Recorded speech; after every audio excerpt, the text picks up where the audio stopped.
Good day, everyone. My name is Josh Fears. I'm the director of Citrus at the University of California, Merced campus. For those of you who don't know me, I have the distinct pleasure of being today's host for the Research Exchange seminar. I'd like to welcome the web viewers from around the sphere and the ever-growing citrus influence around the world. Today's talk is part of the Resilience Seminar Series, which we're hosting with ITS and Trust. And I trust that those of you that are part of that know what that is. I have three brief announcements before we get on to the talk itself. One of which is the Big Ideas Grand Pitch. It will happen April 28th from 5 p.m. to 8:30 p.m. in Blum Hall. This is where Citrus's top winner will deliver a 5-minute pitch followed by a question and answer session with the judges and audience members. The second of which is to announce that the Mobile App Challenge Demo Day for the Berkeley campus is May 5th. All teams will demo their apps to the public. Finalist teams will present 5-minute pitches to judges and the public. Awards for best apps and most popular will be presented with a reception to follow. I would say that encourage you, if you'd like to come to UC Merced on May 15th, we'll have our Mobile App Challenge finalists present their works as well. Lastly, Who Owns the Data is an international conference being held on May 14th. It's on digital assets, data philanthropy, and public benefit. It's presented by Citrus in partnership with INRIA and EIT ICT Labs. Who Owns the Data will bring together data scientists, entrepreneurs, and representatives of public agencies, advocacy organizations, and the private sector from the United States and Europe. So exciting times here at Citrus. I have the distinct pleasure of introducing today's speaker, Dr. Erik Porse, who's currently a postdoctoral scholar at the California Center for Sustainable Communities and Institute of the Environment and Sustainability. Some of you who had been tracking the Research Exchange series calendar had probably seen Professor Jay Lund from UC Davis listed as a potential speaker for today. I will say from experience that there's nothing lost, in part because Dr. Porse is one of Jay's students. And knowing these students from previous work, I know that it's top-notch, and perhaps he has even more to share with us today. So he received his doctorate from UC Davis in civil and environmental engineering with a focus on water resources, working with the faculty at the Center for Watershed Sciences. Prior to that, he received a master's from George Mason University in Science and Technology and Public Policy. His bachelor degree comes from the University of Hartford, where he focused on acoustical engineering and music. So certainly well-rounded, but taking his knowledge of waves into the very real hydrosphere. He uses systems analysis to study urban and environmental systems, often with a focus on water. And outside of academics, he is the co-founder of a Philadelphia-based nonprofit, the Sustainability Nexus. And in the past, he's worked as an intelligence analyst, working as a systems engineer installing UN nuclear monitoring stations. So without further ado, please welcome Erik Porse.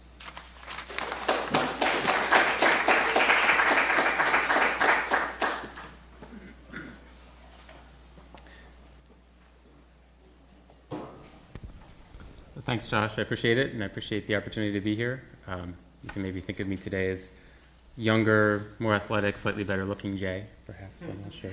He won't mind that I said that either. It's okay.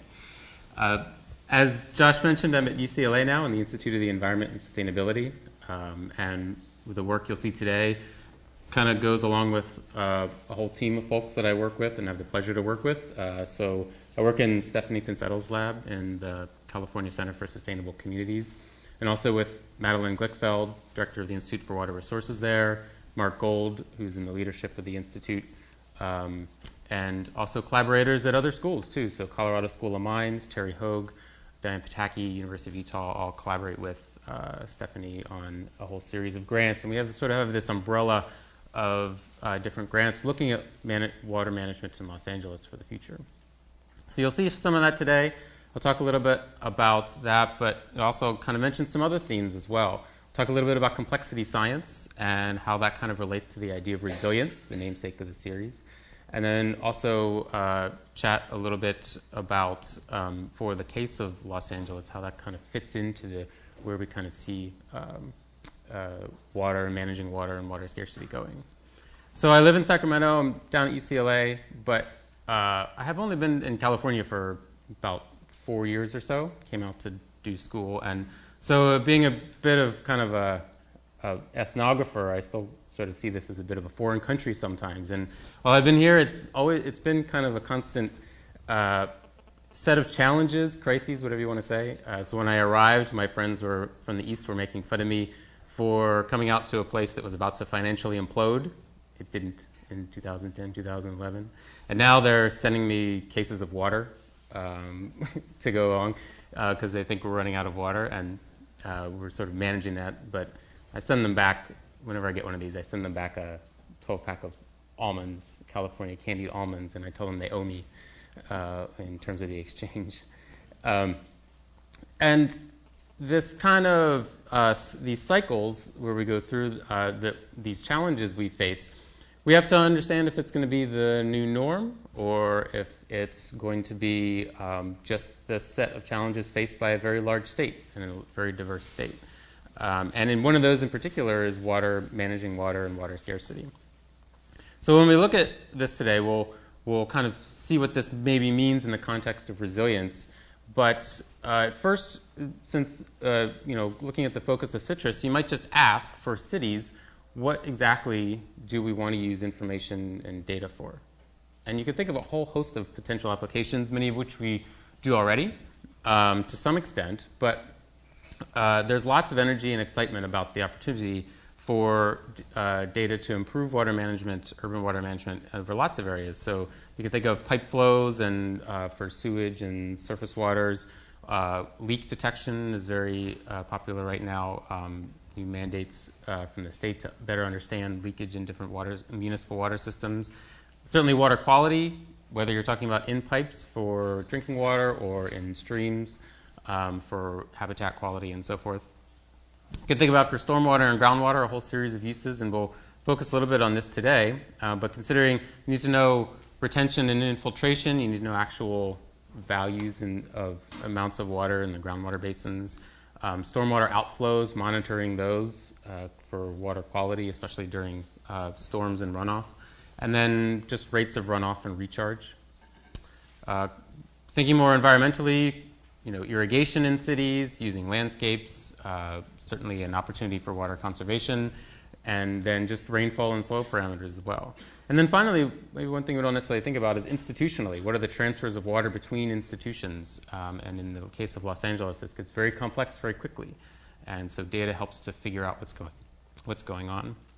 Now, I come from the area of water systems and systems analysis from sort of an interdisciplinary perspective. And within systems today, we deal with a lot of kind of trendy terms, you might say, but terms we have to kind of grapple with, either in our latest proposals or whatever. You probably recognize some of these. So interdisciplinary, multidisciplinary, resilient and sustainable, sort of what we're talking about today, as well as complexity and everyone's sort of favorite nexus at the moment. There's a nexus between energy, water, agriculture, transportation, and so forth. So we'll look at a couple of these terms for just a few minutes, and I want to take a look at complexity in particular. And complexity, we understand we have these more complex systems. We're managing more complex systems at this point. Certainly no shortage of that awareness. But complex system science denotes something a little bit differently. And complex system science is defined as sort of the formalized study of systems with multiple interacting parts that can yield emergent, unpredictable system-level behaviors. So you have a system of interacting parts, and the way those components are interacting doesn't necessarily help you explain one level up the characteristics you see emerge.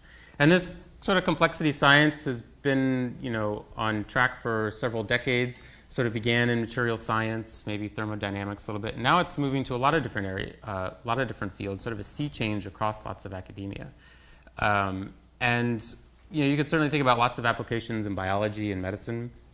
So you can know what the flows of fluids or blood between my liver and lung and kidneys are and so forth. Doesn't necessarily explain, though, why I'm here talking to you today, right? So there's some other set of properties that emerge from the interactions of individual components within a system. And this was laid out sort of interestingly by Warren Weaver back in an article in 1948, but he was the head of the Rockefeller Science Foundation, also AAAS as well. And he characterized at the time there were several different problems, the types of problems that science had encountered or was going to encounter. So prior to 1900, there were problems of simplicity. And these kind of simple problems were few variables, and you could think about sort of Newtonian physics or something. But he used the example of a pool table where you have a cue ball and the ball you want to strike to get in the hole. If you know the trajectories and angles, you can sort of model what's going to happen based on how you strike those balls, right? Now, then he also noted that after 1900, there was this kind of era of disorganized complexity problems in science. And this is when you don't have just one ball, you have millions of balls. And you could figure out what might likely to happen based on statistics. So you could statistically understand where, the majority of balls were going to go, what the behavior was going to be. But sort of the post-World War II era, he saw what he characterized as an era with organized complexity problems that science had to solve. And he didn't know how this was going to be done. He just said science needs to figure out how to solve them. So sets of problems where you have somewhere in between 2 balls and millions of balls. Because if you consider, if you're lining up on a Friday night to shoot pool and you rack your balls and you shoot your cue, of those, based on that strike, it's a pretty difficult problem to try to predict accurately where all those balls are going to go, right? And he said it was even more difficult to do that than just statistically describe it.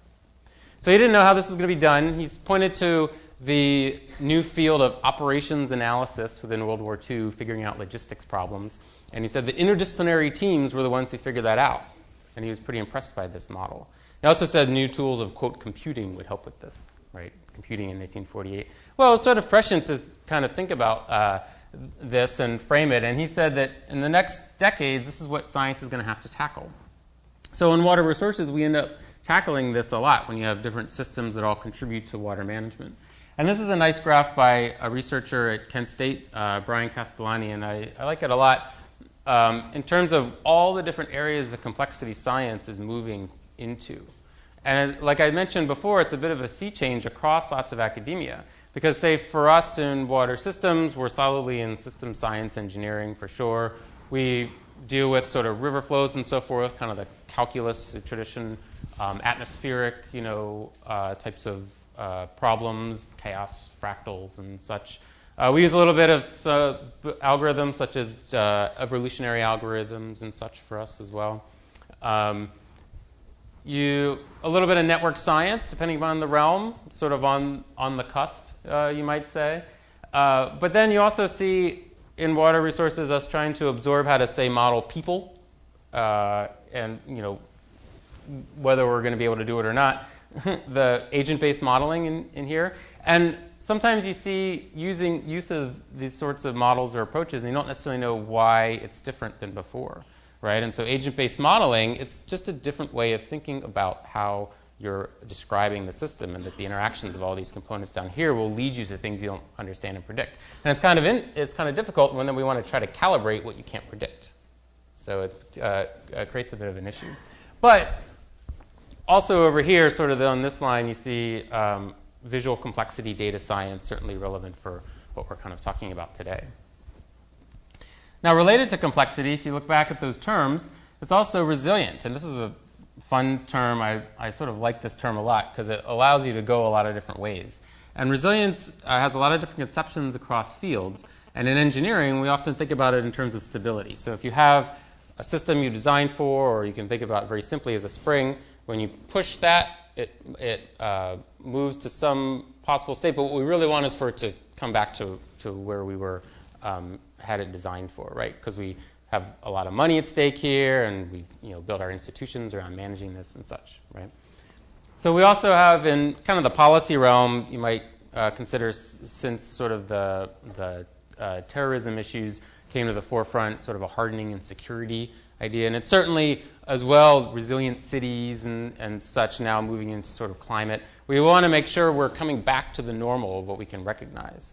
But there's another conception of resilience that we could draw on, and that's from more kind of ecological science, where this is kind of turned out over several decades, a bit of a sea change in ecology by Fritz Holling and subsequently lots of collaborators, and that you might have a system that functions in this particular state, forest or something, and when it's before in sort of succession theory, we thought it sort of succeeded to this more what seemed to be complex ecosystem of a forest. But now we recognize that some set of factors, human influences, ecological events, hydrologic events, whatever, might cause a forest to transition to grassland or so forth, and that it might sort of move between these multiple stable states. And then maybe there's actually cycles between them, and sort of the feedback between them.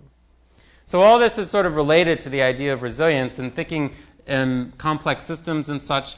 And now we're looking at actually maybe trying to transition some of those, to manage those transitions. And I come from a background, science and technology innovation policy as well. And if any of you from that realm or in the tech realm, you'll recognize this kind of technology S-curve of technology absorption. So down here, low-level absorption, you're sort of figuring out how it's all going to work. And then if you're lucky, you get some rapid uptake, and then it sort of stabilizes at a level. Well, you could also consider this, you could also apply it to kind of thinking about social systems. That's what Rotman et al. Did in this particular article, which is influencing a lot of thinking about how you consider sustainability.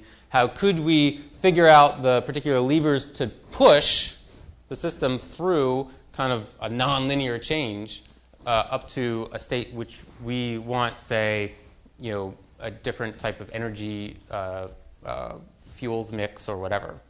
So we've moved now to recognizing that can we actually try to manage the transitions between states, and that we're not always going to be able to design just for this one particular state right here.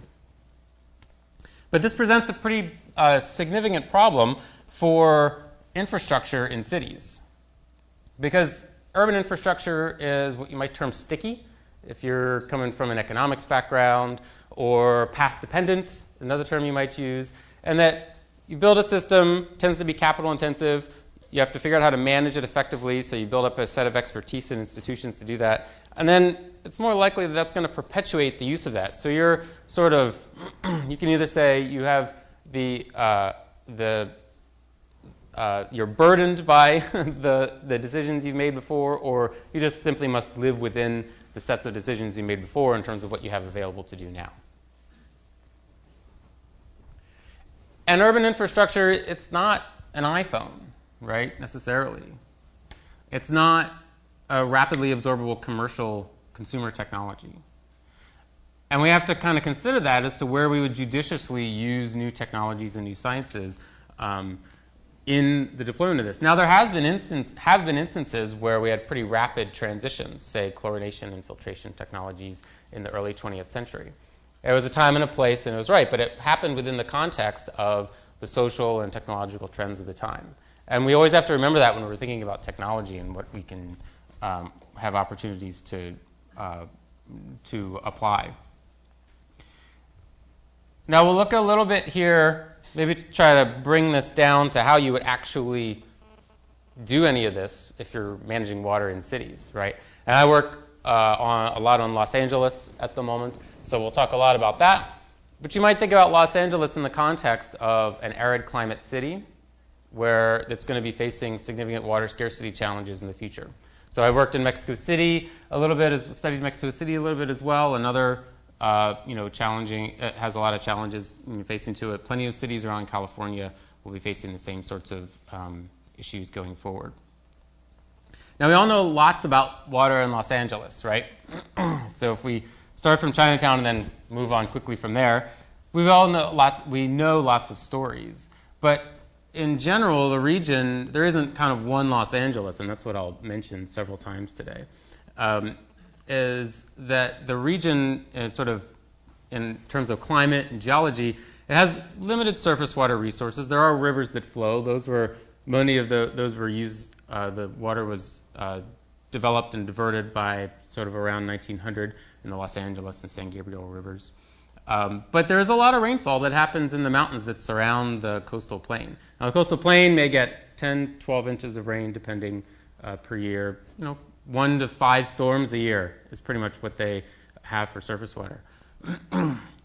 So intermittent surface flows, but they have a lot of groundwater, and historically lots of groundwater in the basins. And when the different waves of settlers were coming into the region, the groundwater was an important resource in the area. So these groundwater basins, they underlie most of metropolitan Los Angeles, and then and they have been important in the past, and they'll continue to be important in the future. So in the early growth, development was limited by water. We built the infrastructure we all know about, the Owens Valley Aqueduct for the city of Los Angeles at the Metropolitan District level, although it was seeded early by city efforts. But at the Metropolitan District, the Metropolitan Water District, the Colorado River, and then eventually connections to the State Water Project that sort of form the major water inputs that are in Los Angeles today. But what a lot of people don't realize is that Los Angeles has sort of been employing conjunctive use, or communities within Los Angeles have been employing conjunctive use for a long time, dating back to the 30s. And then there's a whole series of spreading grounds that are there now in areas of optimal recharge.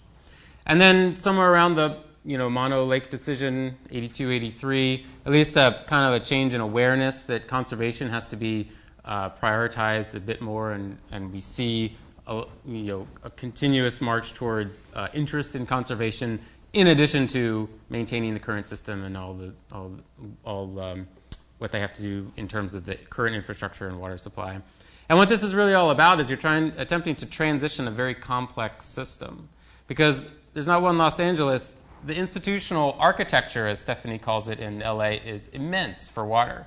So there's 100 plus public and private retailers, 5 municipal water districts that wholesale water, 3 sort of water importers and a replenishment district, 7 water masters across a ton of basins or sub-basins with 300 plus rights holders in the area that constitute some cities, some private individuals, 68 stormwater management agencies, flood control districts.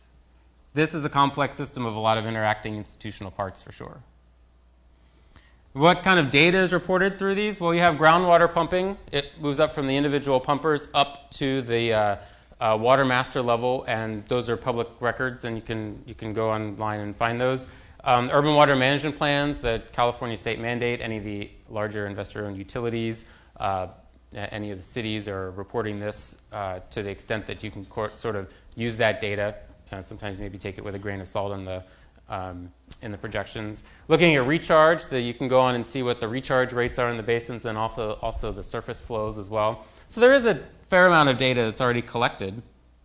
And what we have sort of done is we're looking at the data that's already collected and kind of trying to put it together and see what it really means for Los Angeles in the future. And this will parse out a few areas that I think might highlight how you can use IT data and so forth in future water management. So these basins are pretty well studied in terms of the history and the development. Eleanor Ostrom, the preeminent social scientist, actually did her 1965 UCLA dissertation on groundwater management in the West Coast Basin, and it ended up seeding a lot of ideas that ended up later sort of helping to contribute to the body of work for which she was winning the Nobel Prize in economics.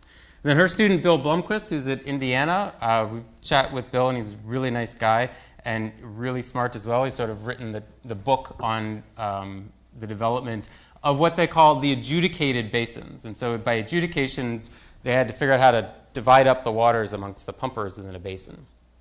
And this is kind of the story as to why they would have done this. The pumpers in a basin recognized some detrimental environmental consequences of overpumping. That could have been seawater intrusion, that could have been higher pumping costs, that could have been environmental sort of degradation or subsidence. And it started here in the Raymond Basin, the city of Pasadena.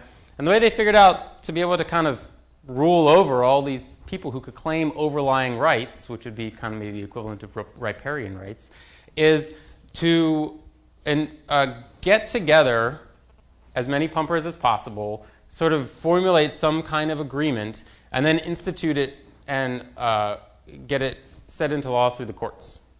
So while we think of these adjudications as court cases, they weren't necessarily wholly conflictual. Sometimes they were conflictual, but sometimes they were cooperative as well. And that's what Ostrom sort of started to lay out, is that in this idea of institutions and commons governance, there could be instances where small to medium-sized groups of people could get together and manage an environmental resource, potentially for the long term.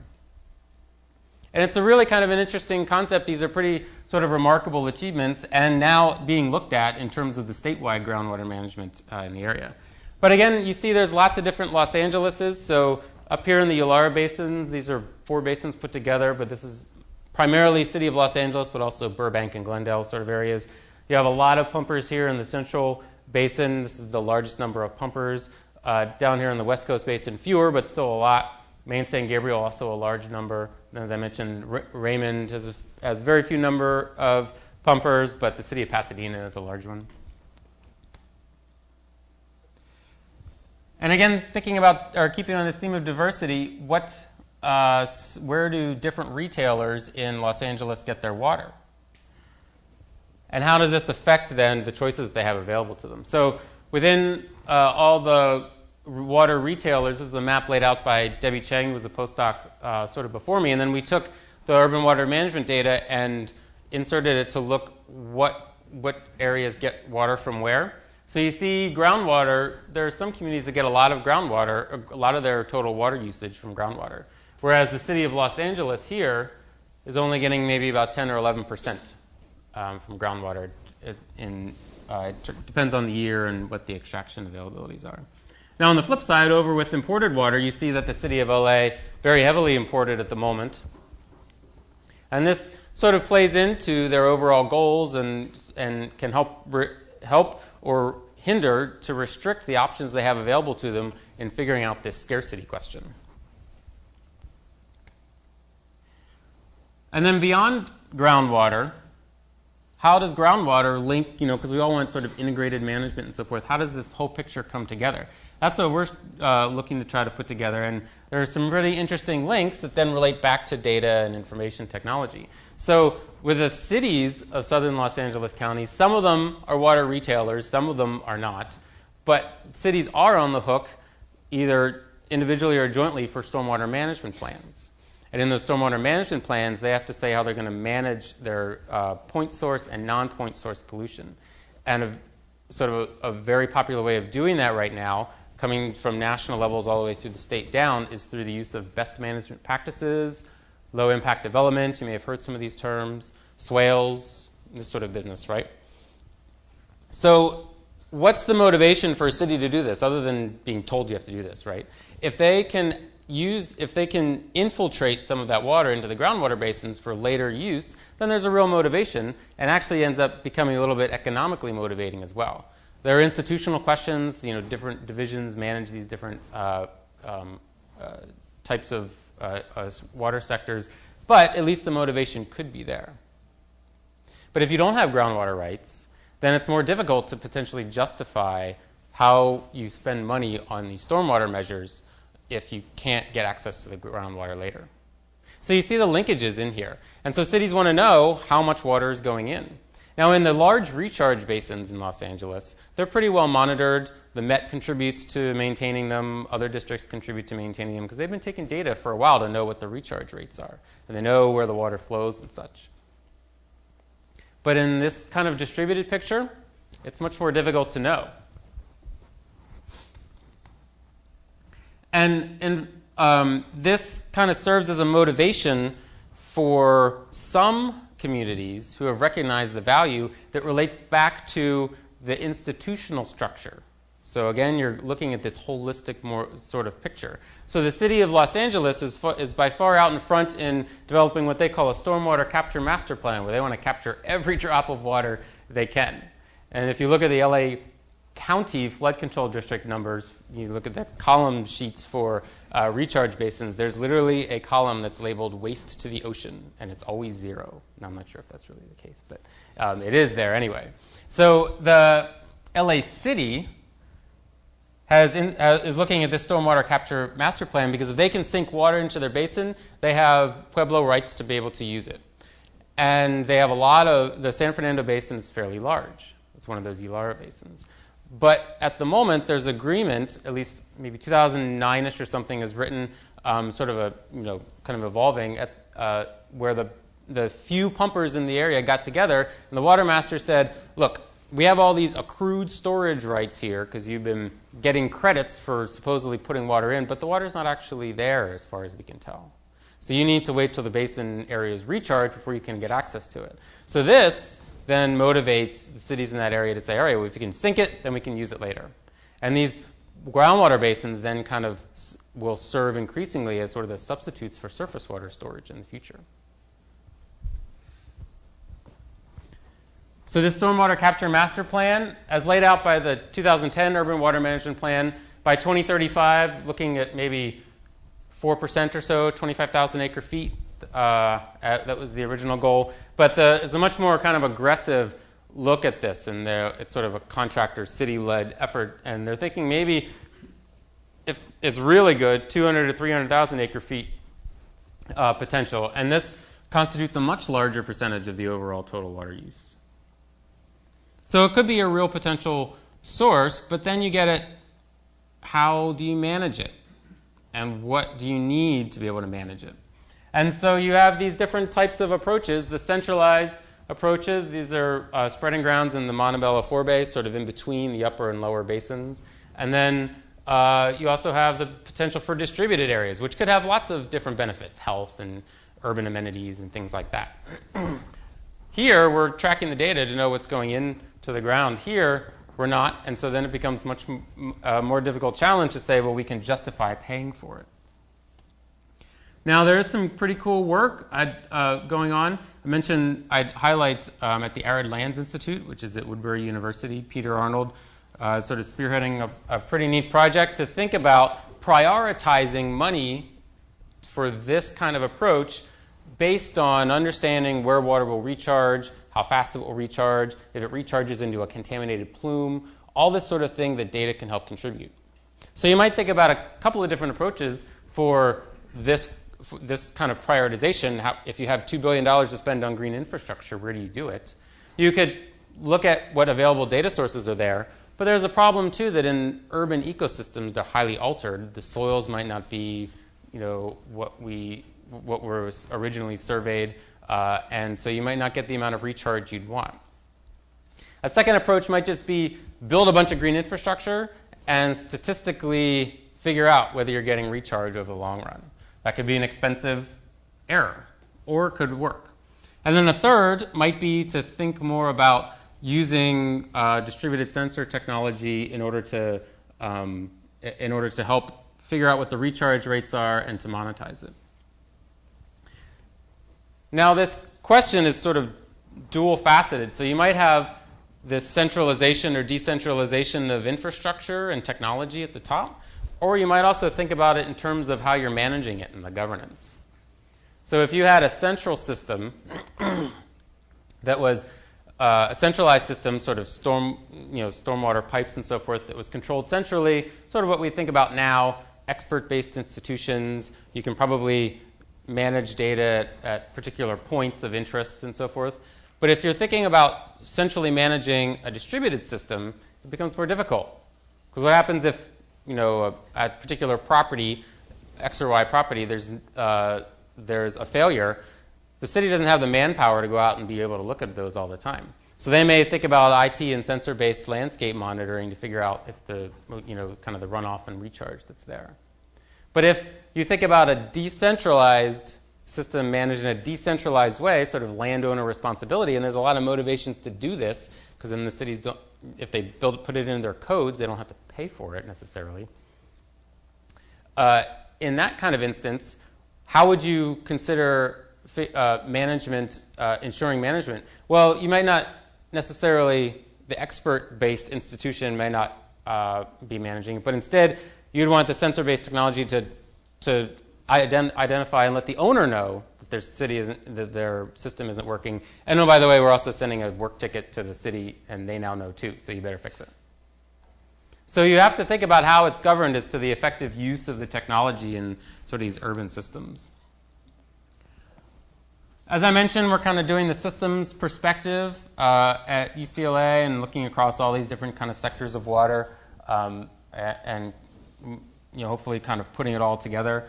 But it's all kind of based around, there's a policy goal floating out there of local reliance and local water reliance. So in LA City, 50% by 2035 is a goal that's laid out by Mayor Scarcity. And then UCLA has a grand challenges, thinking about 100% sustainable water, transportation, and so forth for the city or for the region by 2050. So there's these goals out there, but we don't necessarily know how or if we can get there. And that's what we're kind of looking at through this approach, some aspects of it. So what are the institutional constraints, hydrologic constraints, engineering constraints, and so forth?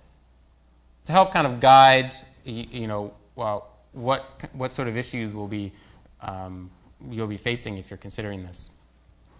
And this is a network structure of the network visualization of the institutional structure. So you see some of the larger institutions, such as Metropolitan Water District there, the sizes of flows indicated by the size of the links.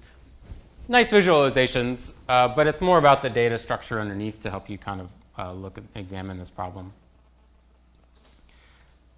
And so if we consider back kind of what data do we collect in cities regarding water, we think about all across all those different areas. For the case of Los Angeles, we've kind of highlighted a few areas where we would think to collect water.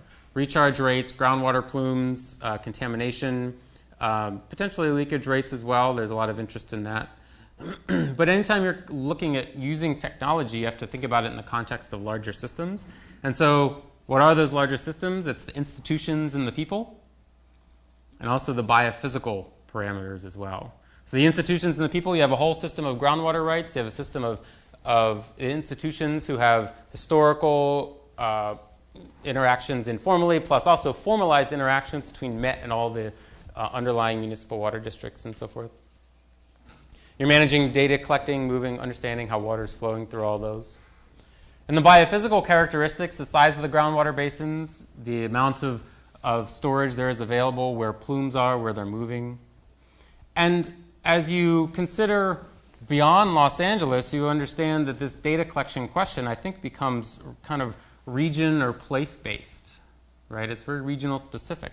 So that Los Angeles would be different than Seattle, would be different than Mexico City, would be different than Philadelphia, close to where I come from, would be different than Boston, right? And so what you'd end up wanting to deploy in terms of helping you effectively manage water scarcity or floods or whatever is a question that becomes local or regional. And you have to kind of effectively think through what are all the systems there, biophysical, climate, social, engineered, that will influence how useful your data is. Now, specifically, as I mentioned, with stormwater and groundwater, there's definitely an opportunity in this kind of distributed fashion to better understand recharge rates. And I'll argue that with IT and data, you'd be looking for places where you could get multi-sector benefits. And not just necessarily in water. I mean, you think about energy usage and so forth. But if you're collecting data on recharge rates and water quality for groundwater basins and the surface water groundwater connection, you'll get benefits for both stormwater and groundwater. So recharge has value, but then also you need the water you sink to be clean enough that you have lower pumping costs when you're taking it back out. So you might look for these areas where there's some crossover and you get some kind of multi-sector benefits to help you figure out in a capital scarce or not capital-rich environment, when a lot of municipalities are, where you might end up using this sort of information. And then finally, as I mentioned, I would just say that cities are all different. They're wonderful places, but they're all different. And so you have to kind of think about it in the context of that. So with that, I appreciate your attention and hope you enjoyed your lunch, and I'll be happy to take any questions if there are any.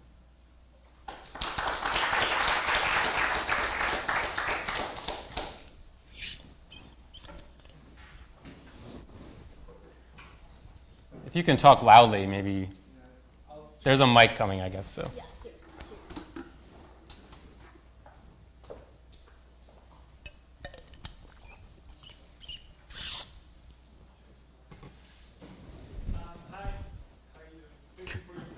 Thanks. It's very interesting. I have a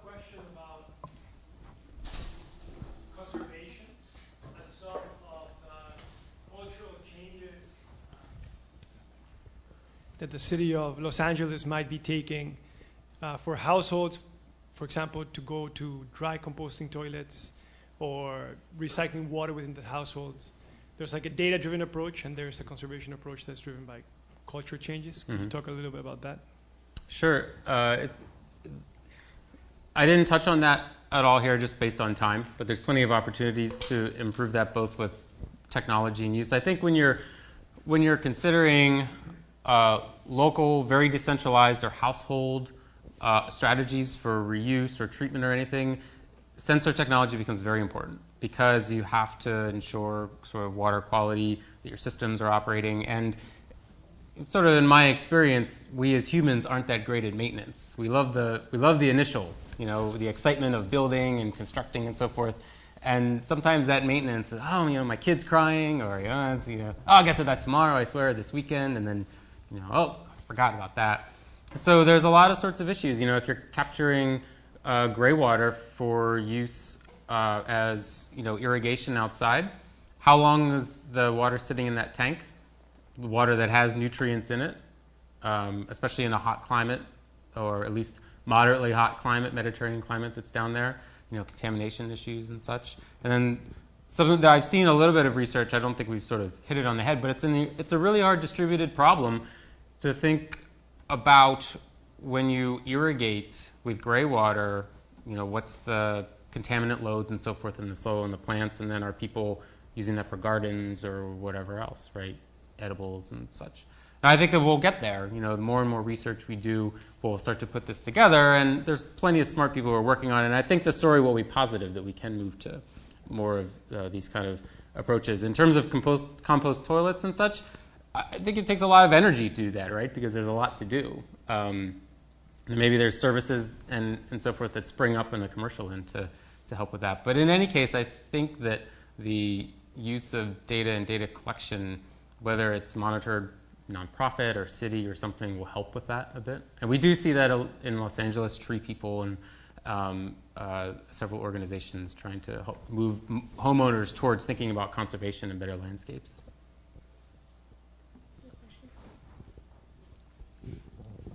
Are there any water districts in Los Angeles that use toilet to tap, like Las Vegas or other cities like that?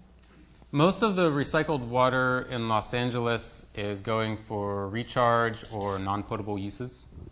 And I won't say there certainly is a long history of toilet to tap discussions in Los Angeles, and the percentage of recycled water in terms of total water use, I think we've calculated it 1%, maybe a little bit more than the reported of that, based on some other data collection. So it's pretty small anyway. And I don't know specifically if there are communities, but it's the vast majority is not.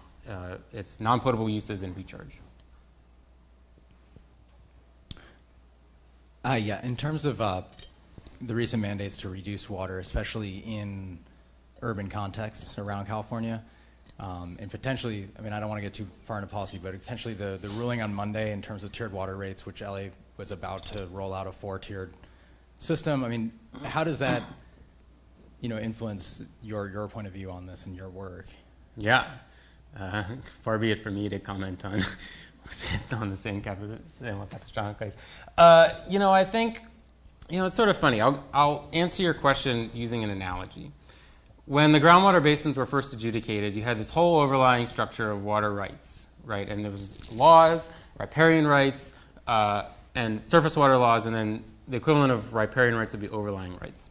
And there was a sort of a problem because if you wanted to restrict pumping, how could you restrict it if people had overlying rights? So the way the first cases, the way the judge got around it, is he created what was called the doctrine, sort of a doctrine of mutual prescription.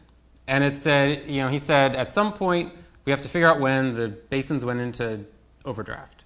And at that point, all the pumpers who were pumping were infringing upon everybody else's rights. So therefore, overlying rights out the window. Doesn't matter. And it was a sea change. This was incredible, right? Subsequently, Raymond Basin, West Coast Basin, Central Basins used this as sort of a justification for their pumping and put it into the adjudication documents. Well, that was later negated during the adjudications of the San Fernando and the Ualara basins, as the city of Los Angeles argued successfully it had Pueblo rights, and it had rights to all of them, and the California Supreme Court threw this out as law. But the other basins, they already had the operating agreements going. Like, we're not changing things. This is the way we're doing. We have the pumping restrictions in place. We spent a lot of money, a lot of time getting there. And so these kind of systems of water law and rights, unless someone wanted to sue, it, and the cooperative agreements were in place, they had built the institutions and the management networks to be able to help manage it cooperatively. Unless someone wanted to sue, it wasn't necessarily going to be overturned. And I'm an engineer and a policy person, knows a little bit about law, so pardon my, sort of dumbing that down. That's kind of the Cliff's Notes version, right? So in this case, is there a user in Los Angeles or so forth that's going to be very interested in, if they institute kind of some sort of tiered type structure, right? Or maybe the city of Los Angeles or other communities just have to get more creative about how they justify paying for that, associating that very high-priced water. Well, right now it's not that hard to necessarily justify, because water, that last 10% or 15% sometimes for some of these communities can be sort of an expensive procedure. But then that gets back to how much the city of Los Angeles gets from the Metropolitan Water District and where it goes elsewhere. So it's a really complicated question, and I think that there's laws and the institutions that rule them, and then there's practices, and many times they meet, and sometimes they may not, because users are kind of happy with how things are going. Now, in that particular, in that part of Orange County, there was a particular few users who seemed sort of unhappy, and that's where kind of the derivation came from. But again, I won't be expert on that. Hi, yeah. We've talked a lot about sort of larger scale management for cities. It sounds like Los Angeles has a lot of research and data available, but I'm wondering if you have examples or any comments on how small water systems that are even more resource strapped and don't have the benefit of that kind of research, how they can also manage their water resources long term? Yeah, it's a great question, and actually, I didn't touch on it a lot today. Again, unfortunately, larger cities tend to dominate it, but Los Angeles has a lot of really small water providers. We're talking, a couple hundred, users or connections, and there's not a lot of data available on them. So, Madeline Glickfeld, Kartiki Naik, another postdoc, Katie Micah, another postdoc as well. They've been doing some of that data collection, and what they find is that there's not a lot of institutional capacity for the data collection that's there. So how do they go about managing it? At that point, in some of the places, they've had the same sets of people in place for a long time, and it's kind of practices, sort of your genetic algorithm may not be the best way to manage it, but they've sort of figured out something that works, right? So that's institutions and practices, knowledge transfer. I think it becomes much more of a question of knowledge science than codified knowledge and tacit knowledge. How are you, moving knowledge around to be able to know about this? Now, how do they manage water scarcity? It's a huge question in terms of capital, getting the capital to be able to do institutional upgrades or leakage detection, new requirements that are there. And at that point, what seems to me, there's a disconnect at the state level for some of the pots of money that are available for small drinking water systems and the capacity of the small systems, either in LA or throughout the state, to apply for that funding. And eventually, if everyone got really good at it, there would be enough funding anyway. There's a few researchers at UCLA who are looking at distributed wastewater technologies at that could help, with a community that has lost its main groundwater source from nitrate contamination or some other contamination, has to look elsewhere. But it's overall kind of question of institutional change, because we're set up to sort of manage these, at least some higher level, either a municipality with someone who's figured out how to do it, and then that's the only person that would end up kind of talking to either colleagues in other cities or up and down the line. So it's a tough question, and it's resources, and we have to figure out what the prioritization of resources are at that point. Great. Well, I'm going to ask one last question, in part because our web viewers are probably going to be signing off soon. Part of resilience is being able to have a soft landing. Do you see a soft landing for California water? I do, because it'll rain again, I think. Okay. Thank you very much, Erik. Round of applause.